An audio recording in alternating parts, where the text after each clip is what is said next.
Laser machine से पथरी का ऑपरेशन कराना हो या घुटने कूल्हे का ट्रांसप्लांट, अत्याधुनिक मॉड्यूलर ओटी के साथ आपकी सेवा में 24 घंटे हाजिर। सेहत का सच्चा साथी डू किया हॉस्पिटल, गणपति नगर, मंडावा रोड, झुंझुनू। झुंझुनू में एटीएम कैश घोटाले से हड़कंप, 83 लाख गायब, 2 कर्मचारी लापता। कैश वैन में चाबियां छोड़कर गायब हुए कर्मचारी, गबन 1 करोड़ रुपए पार होने की आशंका।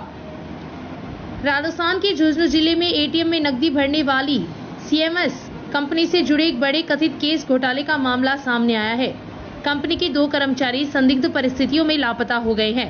प्रारंभिक आंतरिक ऑडिट में 17 एटीएम मशीनों से 83 लाख रुपए से अधिक की नकदी कम पाई गई है। शेष मशीनों की जांच जारी है और कंपनी को आशंका है कि कुल गबन की राशि 1 करोड़ रुपए से अधिक हो सकती है। मामले की सूचना पुलिस को दे दी गई है। अंतिम ऑडिट रिपोर्ट के बाद एफआईआर दर्ज कर आगे की कानूनी कार्रवाई की जाएगी। जानकारी के अनुसार सीएमएस कंपनी झुंझुनू, पिलानी और चिड़ावा क्षेत्र के विभिन्न बैंकों के एटीएम में नकदी भरने का कार्य करती है। कंपनी के कर्मचारी सुमेर सिंह और संदीप सिंह पिछले करीब 1 वर्ष से इस कार्य में तैनात थे। बताया जा रहा है कि शनिवार को दोनों कर्मचारी अचानक लापता हो गए। हैरानी की बात यह रही कि वे कैश वैन में सभी एटीएम की चाबियां छोड़कर चले गए। इसके बाद कंपनी अधिकारियों को संदेह हुआ और आंतरिक जांच शुरू कराई गई।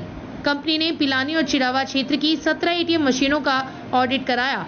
जांच में 83 लाख रुपए से अधिक की नकदी कम पाई गई। प्रारंभिक जांच में यह भी सामने आया कि पिलानी क्षेत्र की एक एटीएम साइट पर लगी 2 मशीनों से ही करीब 38 लाख रुपए का कैश गायब मिला है। अब दोनों कर्मचारियों के जिम्मे रहे कुल 28 एटीएम की ऑडिट की जा रही है। अंतिम रिपोर्ट आने के बाद गबन की वास्तविक राशि स्पष्ट होगी। सीएमएस कंपनी के सीकर शाखा प्रबंधक गौरव सिंह सोलंकी ने अतिरिक्त पुलिस अधीक्षक देवेंद्र सिंह राजावत से मुलाकात कर पूरे मामले की जानकारी दी। साथ ही पिलानी थाने में दोनों कर्मचारियों के खिलाफ लिखित शिकायत भी दी गई है। पुलिस ने कंपनी से सभी एटीएम की अंतिम ऑडिट रिपोर्ट और गबन की कुल राशि उपलब्ध कराने को कहा है। रिपोर्ट मिलने के बाद विधिक कार्यवाही आगे बढ़ाई जाएगी। झुंझुनू जिले में एटीएम कैश से जुड़ा यह पहला मामला नहीं है। वर्ष 2016 में भी कैश वैन से जुड़े कर्मचारी लाखों रुपए लेकर फरार हो गए थे।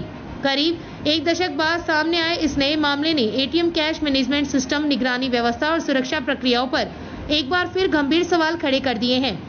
फिलहाल यह मामला कंपनी के प्रारंभिक आंतरिक ऑडिट और पुलिस को दे दी गई शिकायत पर आधारित है। अंतिम ऑडिट रिपोर्ट और पुलिस जांच के बाद ही गबन की वास्तविक राशि एवं आरोपों की पुष्टि होगी। Bureau report, Jhunjhunu. ये अपने चिड़ावा लोकेशन में 2 बंदे काम कर रहे थे, सुमेर और संदीप। तो उनके एटीएम्स थे, उनके 28 मशीनें थे उनके पास में।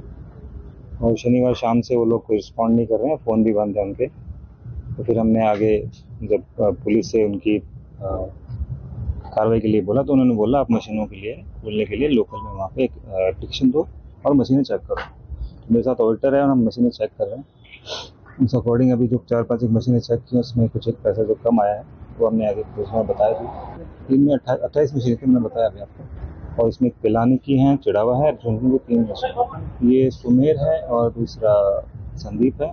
तो डोला करके कोई गांव है, दोनों एक ही काम करते हैं। अभी ऑडिट में चिड़ावा करूंगा जो मेरे पास एटीएम है। जो मशीन अभी नहीं खुल सकती हैं, जो बिना बैंक के हम काम नहीं कर सकते हैं, वो कल सुबह जाए।